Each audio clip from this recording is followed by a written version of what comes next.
In the words of Seth Godin, if failure is not an option, then neither is success.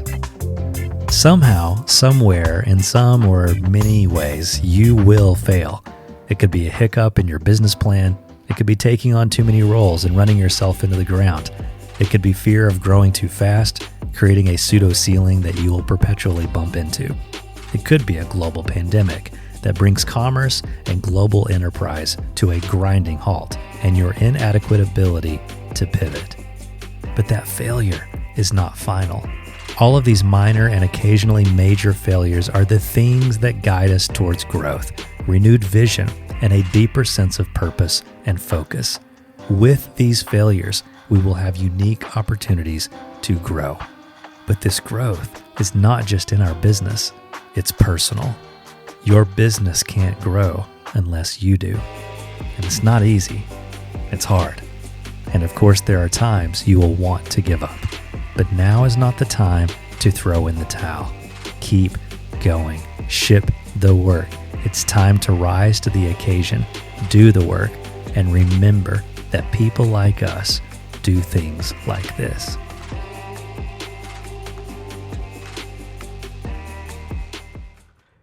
All right. Good morning. Good morning. Welcome back to day 2. So excited about this session. We're continuing along the Solopreneur success path. We are now in what is step 5, but as we talked about yesterday, most of us already have that pain step already covered, right? So today we're going to talk about growth. And there's so many different aspects to this. As you just heard in the bumper, and as we talked about yesterday, it is difficult for our businesses to grow unless we do. And someone who has helped me grow my business over the years from afar is Seth Godin. And before I jumped in the car to come down to Chattanooga to the studio, I was just perusing my bookshelf at all of the amazing books. Many of you are familiar with Seth because of his blog. I subscribe to only 3. This is not exaggeration. I subscribe to 3 things via email.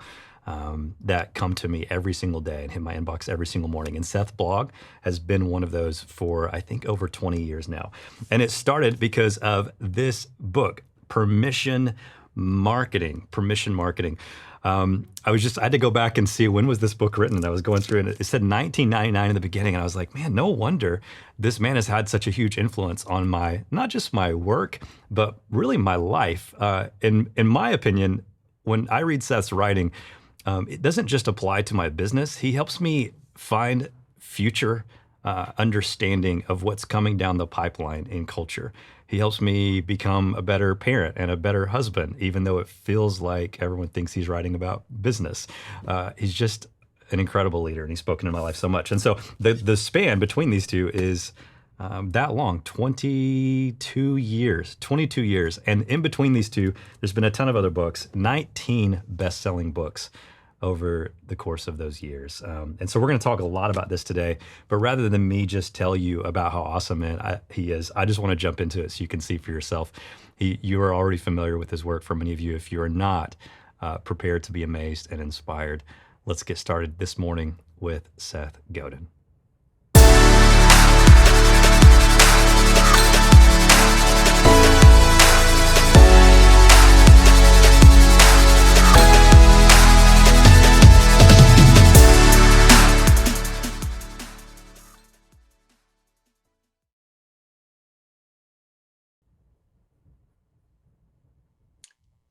Today's the 30th anniversary.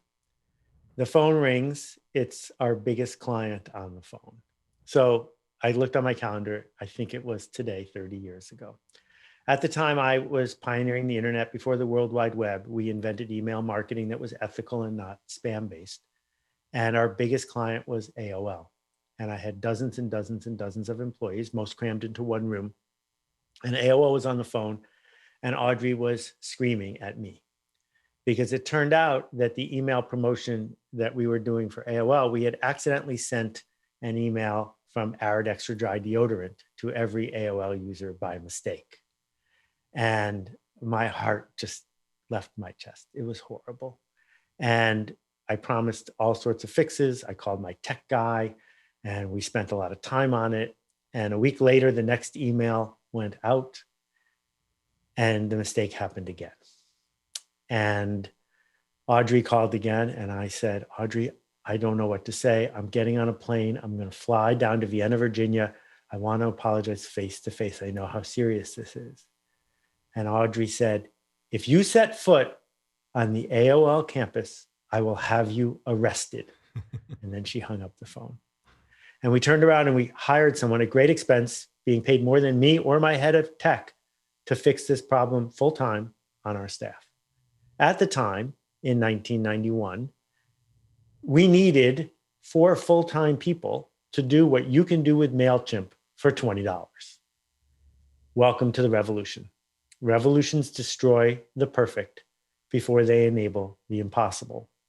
And many of you are here because you want to do things that are impossible. The very fact that we're having this conversation from me to Chattanooga to wherever you are in the world is impossible.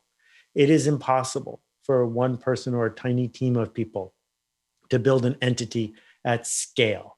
WhatsApp is impossible. Go down the list. We are living in a world filled with impossible. And here you are on the frontier, ready and eager to dive in. And I'm here to cheer you on. But I'm going to start with a couple questions. And the first one is this: what do you make? Now, when someone asks you, what do you make at a cocktail party, back when we had cocktail parties, and I hope one day soon again, we'll be able to be in person. What they might mean is, how much money do you make, which is pretty rude. Or they might mean, what do you make at work? Do you grow wheat? Do you put together threshing machines? What do you do? Not my question. My question is, what do you make? And the answer, if you're here and you're doing the right work, is you make change happen. You take somebody from where they are to where they want to go. You turn someone from a skeptic into a believer. You turn someone who is disconnected into someone who is connected. You turn someone who is afraid into someone who is no longer afraid. And if we are doing good work, we are in the business of making change happen. Can you be really clear about what that change is? Because if your change is simply, I turn people who haven't given me money into people who give me money, it's going to be a long slog. And then the second half of it, which goes back to the book that Harris was just so nice to hold up, is, what do you own? What do you own? Because if you don't own anything, then you're simply hustling to get people to pay you for your time. What do you own? Do you have an asset that you can leverage? Now, we live in this social media driven world where some people will tell you that hustle is the secret. No one wants to get hustled. Nobody. The secret is not claiming more attention.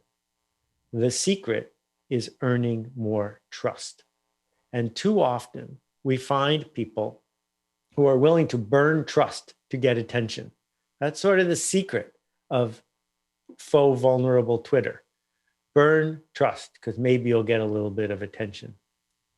You need to go in the other direction. You need to figure out how to walk away from attention to earn trust. Because if you own trust, you get to take care of it for a little while.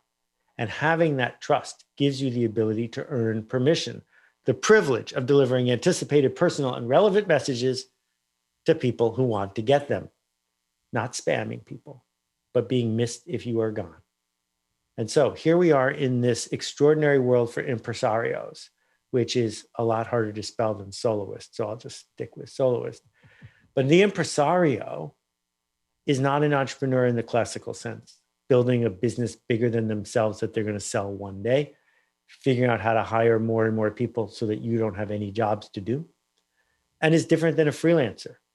And I am proud to be a freelancer, and I'm going to talk about freelancing in a minute. But the impresario puts on a show. The impresario establishes the conditions where community can occur. It came from Italy, the person who put on the opera. The impresario doesn't sing in the opera. The impresario doesn't collect tickets at the opera. The impresario doesn't clean up the venue afterwards.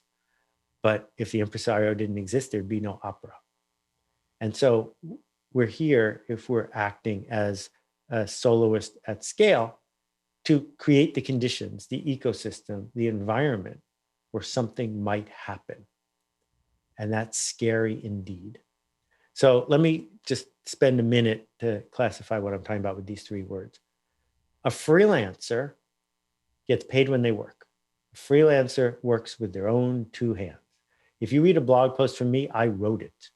If you see a video that I'm in it, and I wrote it because I want to be a freelancer. And there's nothing wrong with being a freelancer. And the only way to get more results as a freelancer is to get better clients. And it may be that you were a freelancer and you headed over to this other idea, this impresario soloist idea, because you're tired of getting better clients. I got to tell you, it's not going to get any easier on this side of the fence. Getting better clients doesn't mean being cheaper or working harder. It means doing the kind of work that better clients want. And better clients demand a different kind of work. They pay you differently. They pay on time. They talk to others about what you do. They don't go to Fiverr or Upwork to look for freelancers. They are getting something very special from a special freelancer. And it is up to you to choose to get better clients. But if you want to be a soloist, you need to say, I'm not a freelancer, which means I'm not getting paid for work that I could hire somebody else to do. Your job as a soloist is to hire someone as a freelancer to do any job that the freelancer could do as well as you could do it.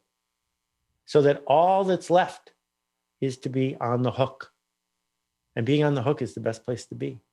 It's being the one who can only do this, the indispensable one at the center of the ecosystem. And so any time that you are spending doing a job where you have hired yourself as a freelancer because you're the cheapest and most available is a time that you are failing. You are failing because you have walked away from your stated goal of building something bigger than yourself and instead become a lousy client because you're not even paying the freelancer you're hiring. That what we end up doing when we're in a jam as people who are builders is reverting back to ourselves instead of building the ecosystem and building the community. And then the third category is the entrepreneur full out. And this is a word that's been misused by magazines and pundits for a long time. An entrepreneur is somebody who is willing to use capital, maybe somebody else's, to build an asset that will work just fine without them. That's bigger than you and you can sell it. The fact is, the people who started Google don't run Google. And even when they ran Google, if you had a problem with the search, they didn't fix it. That from the very first day, their job was to hire someone to do any job they could imagine and to hire them on the payroll because that was one of the assets. But back to us, back to this idea of what it means to have the discipline to be a soloist. Part of it begins with the story we tell ourselves, right? The story we tell ourselves. Imposter syndrome is real. Imposter syndrome of what right do I have to put on this show? Who am I to act as if? Well, the thing is you are an imposter and so am I. Because if you are leading, if you are doing something that might not work, if you are on the frontier, how can you be sure it's going to work? You can't. Therefore, acting as if means you're impostoring. You're saying, as a leader, I'm going over there. Who wants to come? And the unstated rule, which might be worth stating, I have it on a big t-shirt that I wear all the time. This might not work. If you want to do something that's definitely going to work, go to work at a fast food place because the fryer later always does what it's supposed to. And if you show up on your shift, you're definitely going to get paid. But this work on the frontier is the work of this might not work, the work of leadership. And if you're not able and eager to develop a practice around that, if you keep coming back to safety, where can I hide? Where is a sinecure? How can I be sure that I'm doing something that's going to work? You're in the wrong place. And you would be much, much, much better off getting better clients and embracing the lifestyle of the freelancer. There is nothing wrong with that. I have done it again. Akimbo, the company I built, is now an independent B Corp. I don't run it and I don't own it. And that's great because they are leaning into building something that's different at a scale. And I can go back to sitting in a room trying to figure out how to be the freelancer that I want to be. But if you're going to be in this space, then we embrace the fact that it might not work. So a couple more things, and then I'm really looking forward to having a conversation about this. I would like to teach you, all thousands of you, something that I have taught tens or maybe now hundreds of thousands of people around the world how to do. That's right. Juggle. I don't know if you like juggling. Most people do. The thing is, if you watch a juggler, what you will notice is they don't drop the ball very much, because it seems like the point of juggling is to not drop the ball. You're not going to attract a crowd if you just throw the ball and it drops to the ground. So when I say to a bunch of high performers like you, do you want to learn how to juggle? People usually say, I tried, I can't do it. And here's how you tried. You listened to somebody who taught you how to juggle, and you threw a ball and you caught it. You threw a second ball and you caught it. And then a ball goes a little bit out of whack. And so you lunge to get it because you don't like dropping the ball. And if you do that, now you're out of position. And the next ball, you're going to drop the next ball because it's all the way over there. And you say, I can't do this. And you don't like to fail, so you walk away. So how do you learn to juggle? Here's how I teach it. Only one ball. We take one ball, we throw it, we let it drop to the ground. We pick it up, we do it again for 20 minutes. Throw, drop, throw, drop, throw, drop, throw, drop. If you do that for 20 minutes, you will get good at throwing. And then we take our other hand.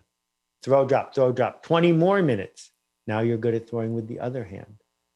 And it turns out, once you're good at throwing, the catching takes care of itself. And so the beauty of this, because you don't have a payroll to meet, the beauty of this, because the public can't see what you're doing when it's not working, is this is the moment to practice throwing and not worry so much about catching.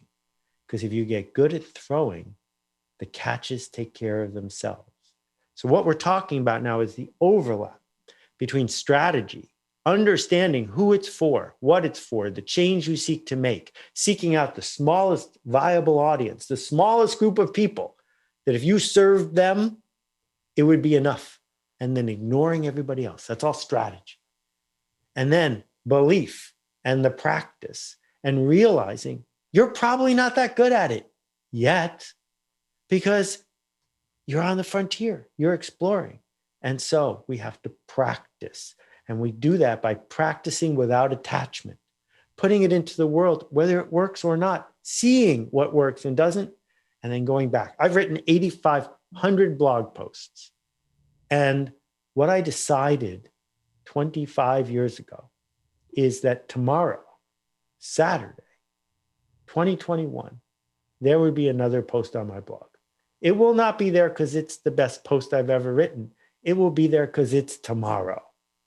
And that commitment, combined with strategy, combined with embracing the imposter inside of us, is what opens the door for us to become the leaders that we signed up to be. And again, you don't have to be a leader. You can be a freelancer. You can figure out how to get better clients. That's cool too. But pick, own it, be really clear. No one buys anything on an elevator. So an elevator pitch has very little point, except for what it says to you when you talk to yourself.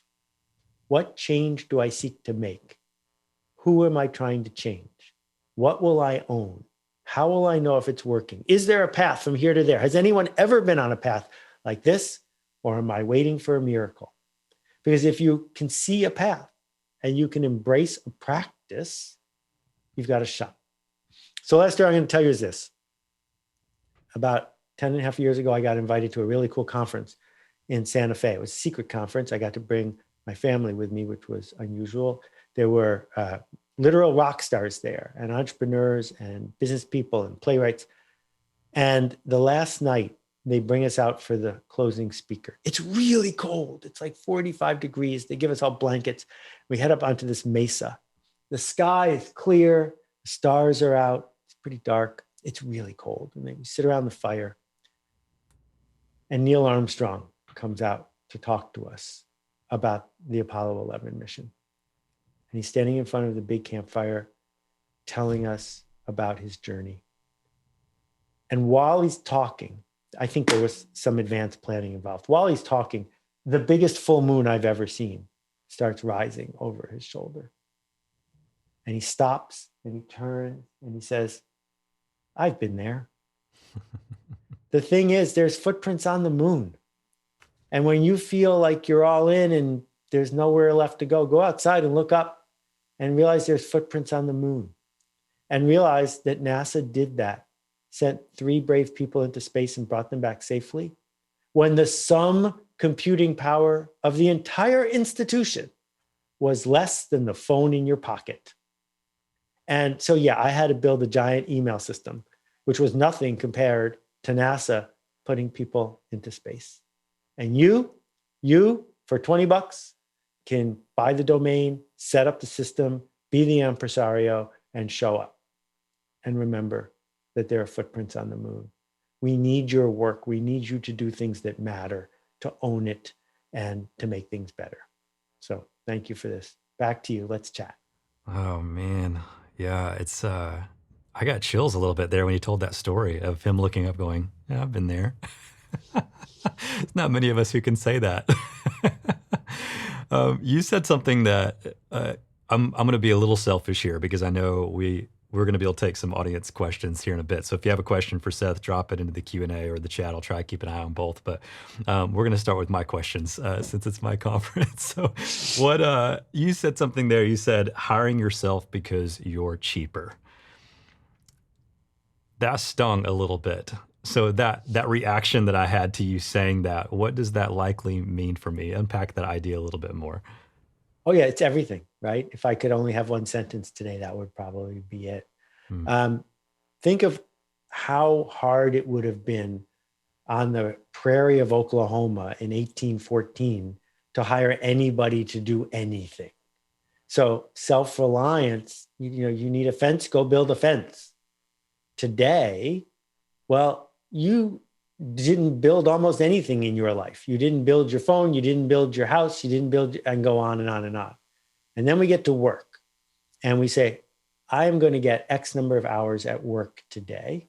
And if you're a high performer, 3 of those hours will be pretty special. How shall I spend them? Shall I work for a great client, or shall I work for someone in my head who's always telling me I'm not very good and who wakes me up in the middle of the night because I haven't finished anything? And you get the idea. And then you say to yourself, do I believe enough in the ecosystem I am building to spend cash to pay someone fairly to do this? Or am I trying to avoid the hard work by hiring myself to do it instead, believing that I and only I can do it? And if you truly believe that, what about all those millions and millions and millions of other companies that don't have your talents at their disposal? How did they possibly come up with a logo without you? Right? So if you want to make your own logo, please do, but don't fool yourself into thinking you're the only person who can make the logo for your organization. It's your hobby. You're allowed to have hobbies. I have plenty of weird hobbies. Go for it. But it doesn't put you on the hook. What puts you on the hook is saying, oh, I got to pay this freelancer to do this, and this freelancer to do this, and this freelancer to do this. So I had better hire myself to do really hard things, really scary things where I'm on the hook. And if you're not doing that, you've probably made up a very complicated story in which explains why you disagree with me. And I'm here to call you out on it and say your story makes no sense. Yeah, well, there you go. I think I just got called out on live in front of a ton of people. I was talking to everybody else, not you. I'm pretty sure you were talking to me there for a few minutes. Yeah, I struggle with that all the time. And I could. Me too. Really? Okay. Well, now we're getting somewhere. Why do you still struggle with this? Because it's my hobby. Because, what's a good day? How does it make me feel when I look at the logo from Seth Godin Productions from all those years ago, or the logo from the Akimbo podcast? Part of me likes saying, yeah, I made that. I'm an amateur, but I made that and I was able to hire myself to do it. And part of me is just wicked afraid. I know that scale is available to me, that there are projects that I could do, places I could be, things that I could make if I just outsourced the stuff I spend 8 to 9 hours a day doing that someone else could do. And so part of me takes perverse pride in that because I want to say it's handmade. But the truth of it is I'm just afraid. I'm afraid of the consequences of what would happen if I increased my scale beyond the audience I seek to serve. And that is a choice. And I made the choice that my life would be better if my audience was smaller. If I think about someone like my friend Malcolm Gladwell sells between 10 and 30 times as many books as I do. I'm like, fine. I'm proud of him doing that.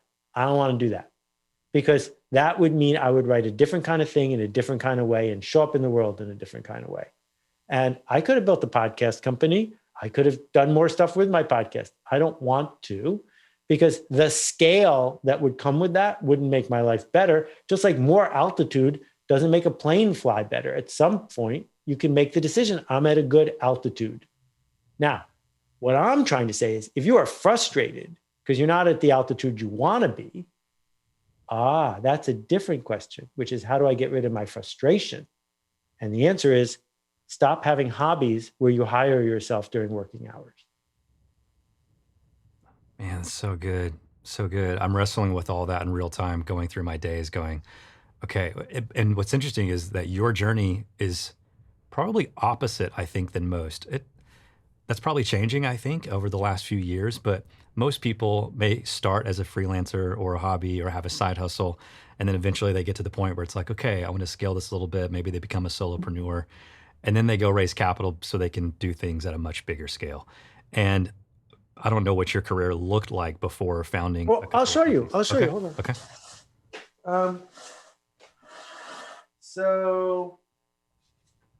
This one and this one, and I got one more I want to grab here. So this is what we don't get at an in-person conference. You're just on the stage and it looks good, but no, we're hanging out with Seth and he's here we go. Okay, so have you ever used an emoji? Yes, of course. Yes. Someone had to invent them. This is the Japanese edition of the Smiley Dictionary, for which I was paid, I think, $25,000 as a freelancer. This is a book, The Official Rules of Life, which I outsourced much of the writing to my friend Karen Watts, and I think I made $7,000 in this. And this is a series of books that I did with Walter Dean Myers, one of the most beloved and decorated authors of kids' books. Walter, you can look him up. He won the Coretta Scott King Award for young adult fiction aimed at Black kids many years in a row. I called up Walter on the phone. I said, hey, I'm a soloist. Why don't we do a series of books together? I'll pay you part of the money. You don't have to do anything. And then I found a book publisher, and then I found a series of authors who were freelancers. And I said, here's the 15-page Bible that I wrote for the thing. That was the place I hired myself because no one else could do that part. And yeah, so this is where I started. And I made 120 books in 10 years. I did almanacs, complicated books. I scaled it. And this is back to the beginning. But then you became an entrepreneur. Yeah. And then sold those companies. And then decided, okay, what's right for me is I'm going to go back to freelancing, right? Is that the correct story arc? Exactly. Yeah. And so what do you think was the core motivation for you to decide, okay, this entrepreneur thing is not for me right now. I'm going to go back to freelance. Well, I've made the decision 3 times, maybe 4. I now have a good understanding of what it is to be a great entrepreneur, and I am not one. Part of it involves eagerly giving authority and leadership and confidence to people to run things in your name, right? Because entrepreneurship is personal for a long time.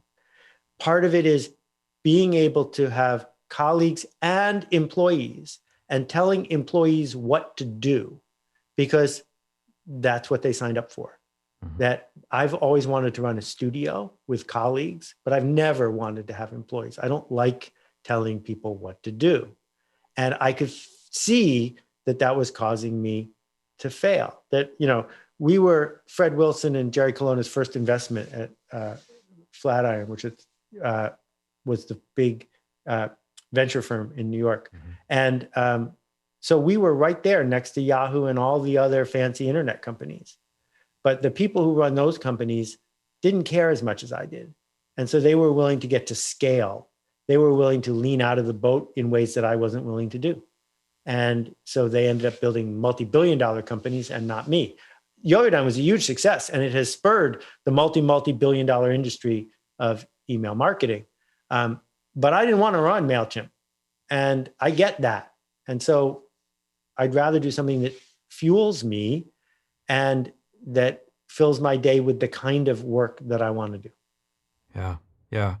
Are you talking about skill sets right now or talent? Because I've heard you talk about that in the past, that there's a difference between skill and talent. Yeah, I'll add a third word. Talent is dramatically overrated. There are a few tiny areas in the world where talent pays off, but I don't know about you, but I was born naked, unable to speak, and pooping in my diapers. You're not born with the ability to do what you and I are doing right now. These are choices which become skills. And I think if I had lived in a different century, my skill sets would be different because I would have chosen different skills. And some of the attitudes that lead to skills we learn from our parents, we learn from our community, we learn from wherever we come up. And every once in a while, talent, which could include like, can you curl your tongue or snap your fingers a certain way or hear certain chords, informs these choices. But what I know is that the hard work it would take me to learn these skills and embrace them just isn't worth it in the narrative that I'm trying to build for what I think is important. That doesn't mean other people shouldn't do it. It just means each person approaches the opportunities in front of them with a different set of metrics. Yeah. You've also talked about how attitude is a skill. What do you mean by that? So, talking to everyone else, not to you, so I'm talking rhetorically. Sure. Have you ever once done something creative, or have you ever once been honest with somebody, or been caring, or gone out of your way to help a friend? The answer is sure. Well, could you do it more than once? Could you do it frequently? These are choices. It is a choice to smile and be optimistic and encouraging when we run into somebody who has just a little bit of an idea, or we could take a dismissive attitude. Those are choices. And then what I learned from Zig is if it's a choice, it's a skill. Yeah. Yeah. So good. So good. I want to not be too selfish with my questions. I'm going to go back to the chat here, pull some from the audience. There's multiple people asking, going back to the outsourcing thing. What if you don't have the money to outsource yet? Is that just fear? A good question from Dawn. How do we tell the difference? Yeah, it's a great question, Dawn. So a key part that we didn't talk about is it's really important to pick an appropriately sized project. Do not start a search engine. Just don't. Because if you don't have $100 million minimum, you can't start a search engine. It's not a project you can bootstrap in your garage. If you are feeling super stressed about access to money, it could be that the scale of your project is no good. So when I was in the book business, the way the book business works is all I need to do to get in touch with Walter, rest in peace, is send him a letter. And maybe he'll say no, but letters cost 50 cents. And then all I need to do to sell the books is send a proposal. That costs 50 cents. If they like it, they mail me a check for $100,000. Now I have the cash to hire the authors. I picked the book industry, not because I'm a great writer, because I wasn't when I started at all. I picked the book industry because they pay up front. And if you're in an industry that doesn't pay up front, you better pick a scale that matches where your cash flow is coming from. If you need to buy an entire container of stuff from China before you can start selling things, you probably picked the wrong scale. And just a little aside about Kickstarter, it has the wrong name. It's not Kickstarter, it's Kick Finisher. You don't show up on Kickstarter with no following and no history and then hassle all your friends to maybe get some traction. That's not how it works. You build a community, you build permission, you build assets, and then you can finish it with a bang on Kickstarter. And so there's a path there where you don't need a lot of cash. And if you don't have a lot of cash and you're on a path like that, it's totally appropriate for you to use your own skills to hire yourself on spec to begin building something.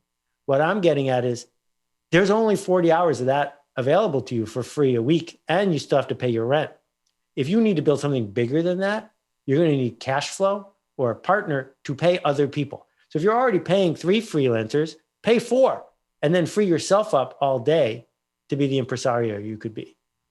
Yeah. It makes me wonder what the gap is between you saying, if you want to start a search engine, you're almost saying like, good luck with that unless you have $100 million.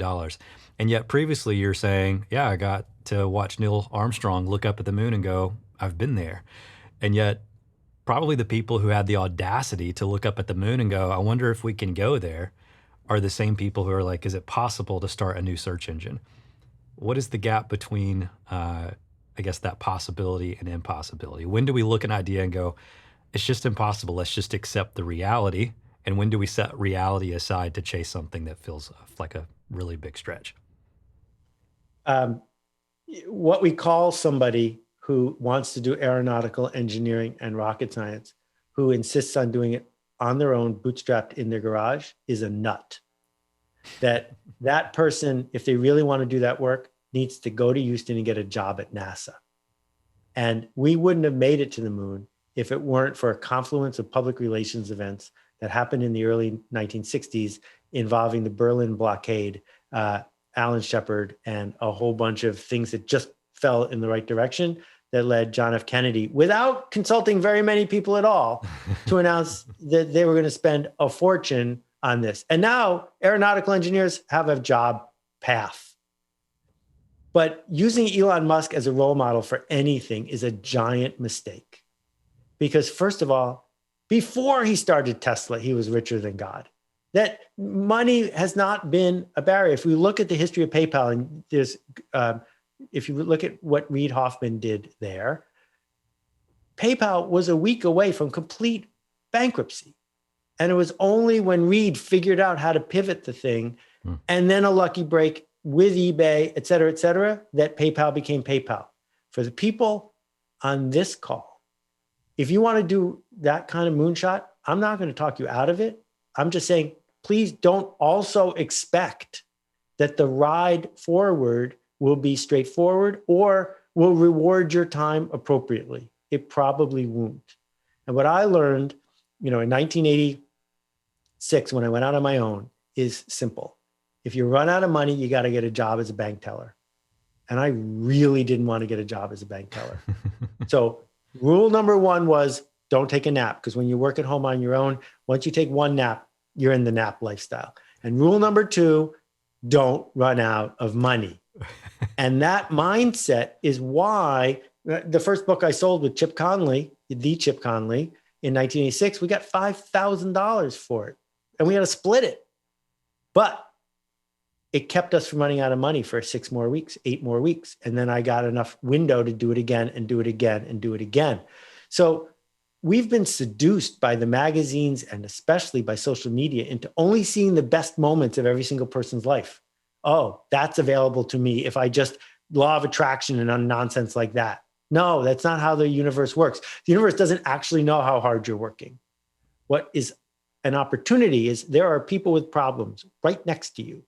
There is a group of people just down the street, 3 clicks away, who have a real problem, who are disconnected, who are lonely, who want something that you can get them. Find those people, find 10. Because if you can't please 10 people, you're not going to make it to the moon anyway.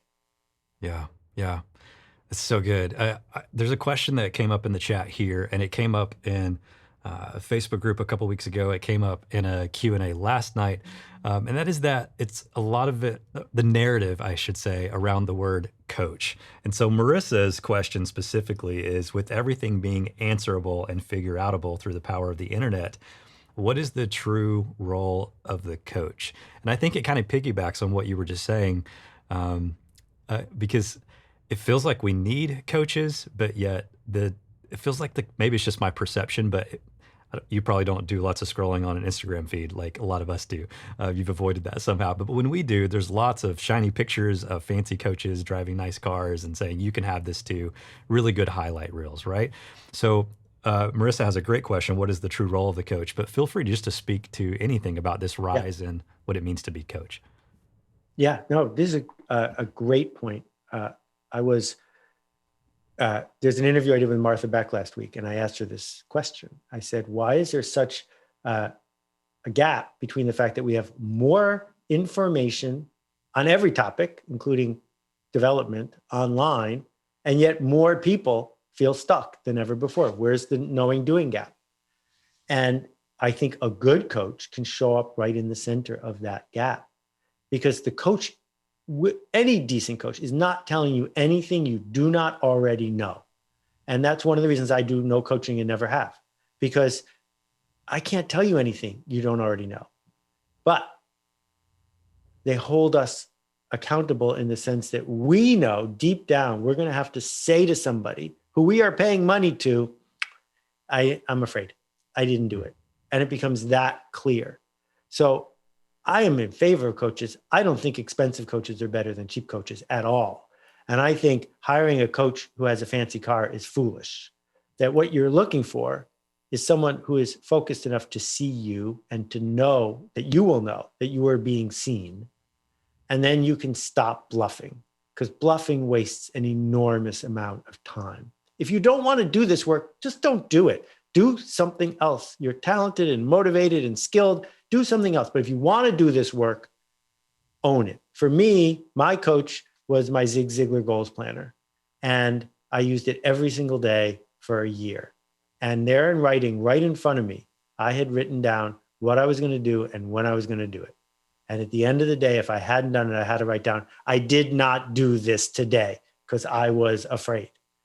But different people have different levels of resilience and self-discipline around this. And if you need a human to help you do it, by all means, it makes a big difference to say out loud that thing that we were keeping within us. Yeah, yeah.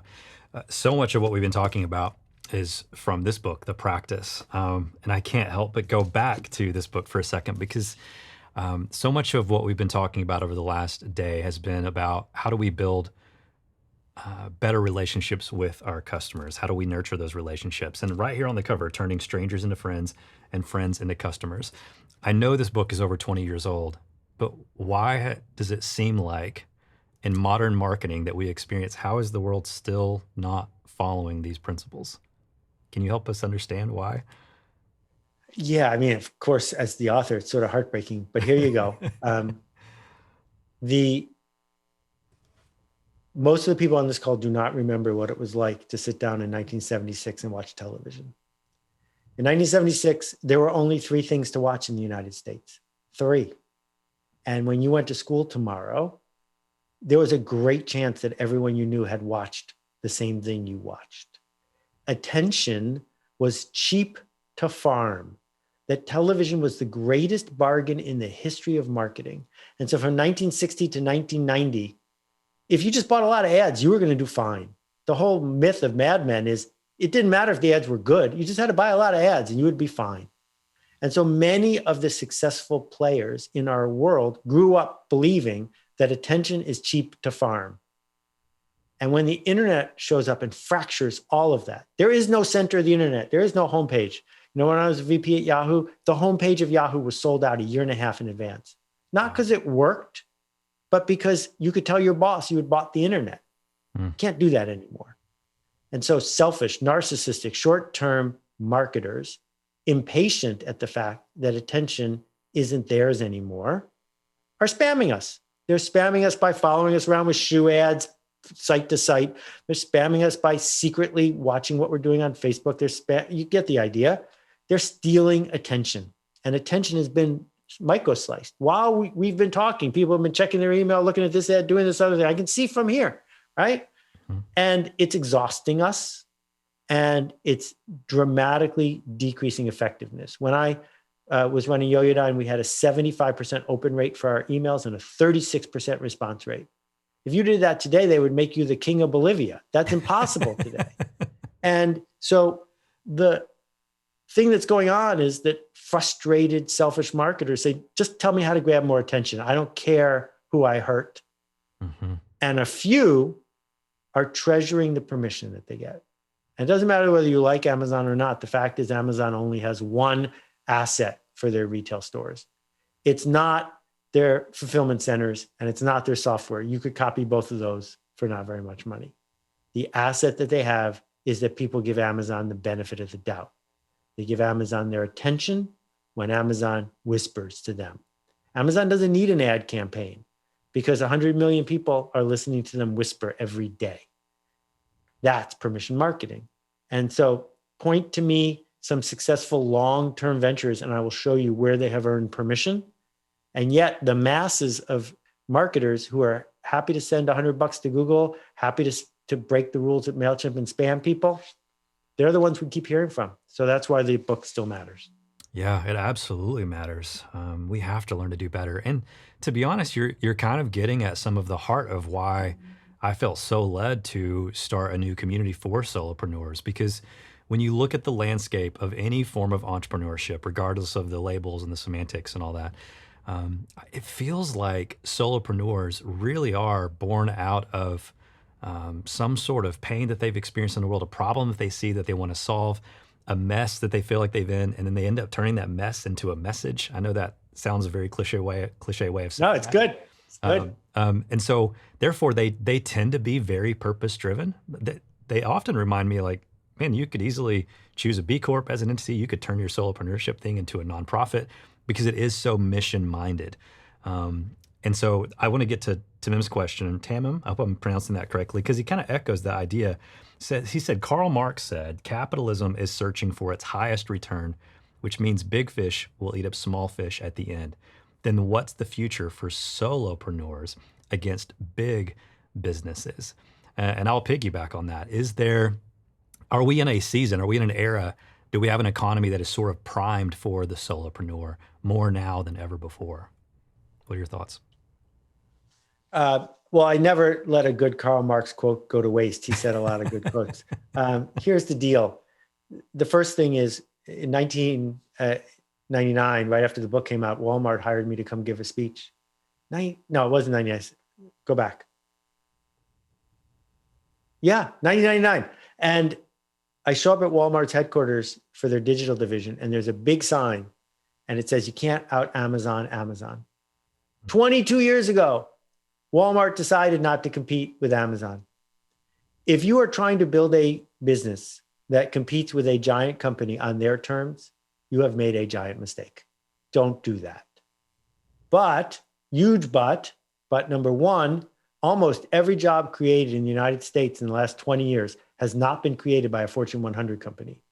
There is a lot of creative destruction around the edges where innovators make new things, connect new communities. Number two, if you actually own something, if you are trusted, if you're not simply racing to the bottom, if your motto is not, you can pick anyone and I'm anyone, then the big company is going to have a lot of trouble disrupting your smallest viable audience.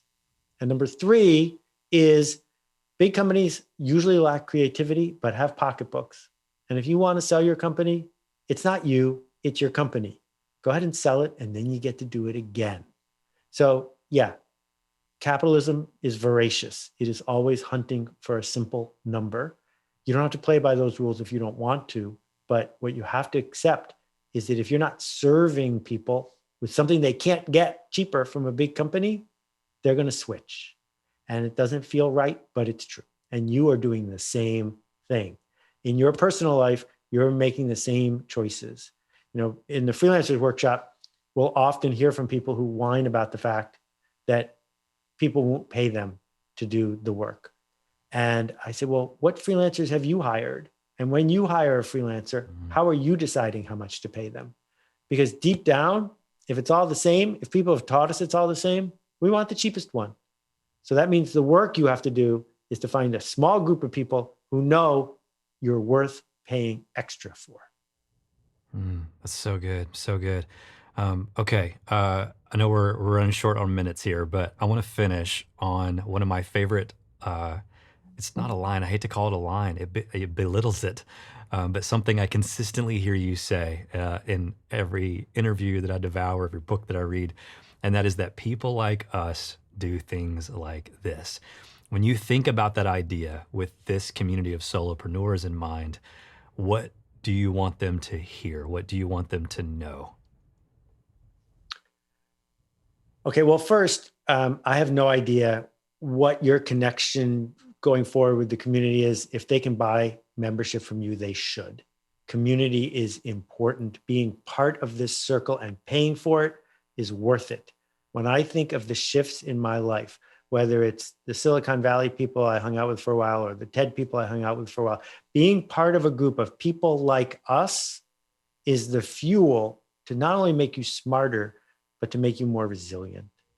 And what the sentence "people like us do things like this" means is culture is marketing, is culture, is possibility, is community. They're all intertwined with each other. That's why people used to wear a tie to something like this and people don't anymore. It's why things like this used to have one way of being in the world and now they don't. Because people like us, we don't do things like that. We do things like this. This is what we eat for breakfast around here. We don't eat things like that for breakfast around here. You can't order it. It's not on the menu.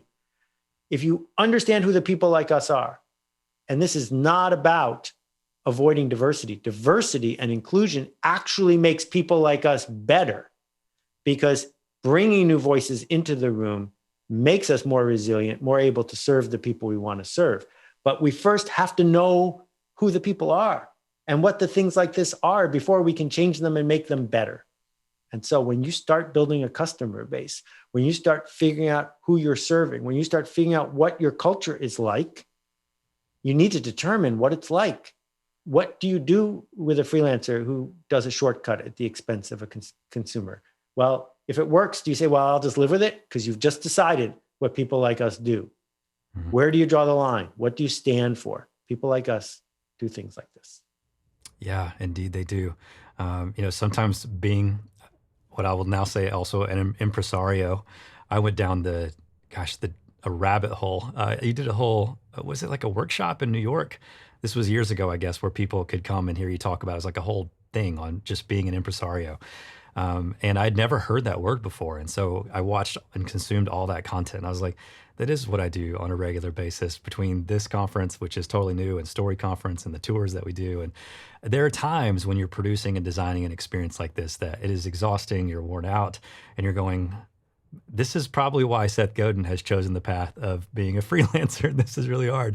And I always come back to that phrase. It's been fuel for me, because when I scratch my head going, how did I get into this? I just remind myself and go, because people like us do things like this. And it reminds me that it matters.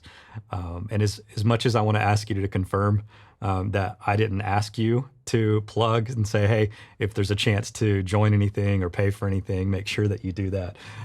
You know that I don't endorse anything and other than books. And this is from the heart. We are too disconnected and we are too brittle because we are having our attention used against us. Facebook is not your friend. Twitter is not there to serve you. You are the product that these social media companies create. And we have to respond to that by finding our people and by encouraging each other to do this work, because it's the only way to level up. It's too lonely to do it on our own. Find the right people, commit to it, and organize your own. Like, go find 5 people and start a mastermind group. They're all here in the chat. Go do it right this minute. Mm-hmm. Start a mastermind group, 5 people. It's the top of the hour. I'll give you 6 minutes to get it to go. Meet every Friday at 3:00 forever, because it will change your life. Yeah, indeed it will. We watched it happen time and time again. Well, Seth, thank you so much for your time. I know I've told you this via email, but when I sent you a copy of my book and said, no pressure, I know you get 1 million of these, which is probably pretty close to a literal number. True story. When you emailed back and said, here's the blurb for the book, I was sitting at my kitchen and I was like, oh my gosh. And my wife, Kate, goes, what? I said, Seth gave me a blurb for my book. And she goes, what did it say? And I said, I don't know.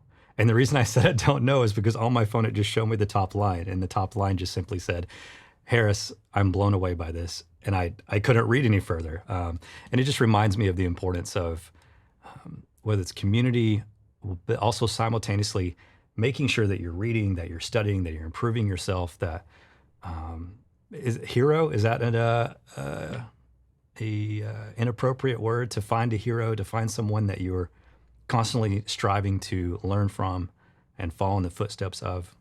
Should we all have that? I think that mentorship is overrated because it doesn't scale and it lets us off the hook. If only my mentor would do more. I wrote a blog post called Heroes and Mentors. And also, just an aside, if you want to watch the impresario session, I posted the whole thing live online. You can look for it on my blog. heroes scale, because heroes aren't only the people who risk their life in battle. Heroes are people we can say, without them knowing, what would they do?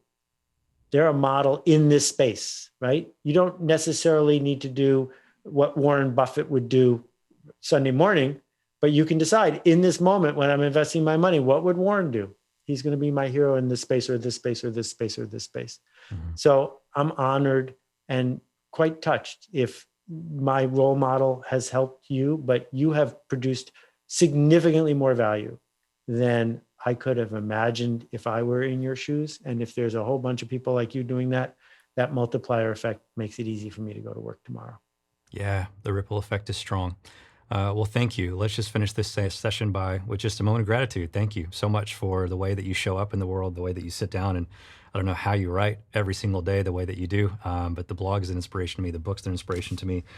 Seth's latest book, The Practice, if you were picking up these little nuggets and you're like, oh, that is gold. I'm just going to be honest with you. So much of what we talked about, I was just pulling notes from the very back page.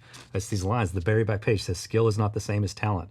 Perfectionism has nothing to do with being perfect. Attitudes are skills. All criticism is not the same. Every single one of these just takes you to a place of exploration. So that's The Practice. It's amazing.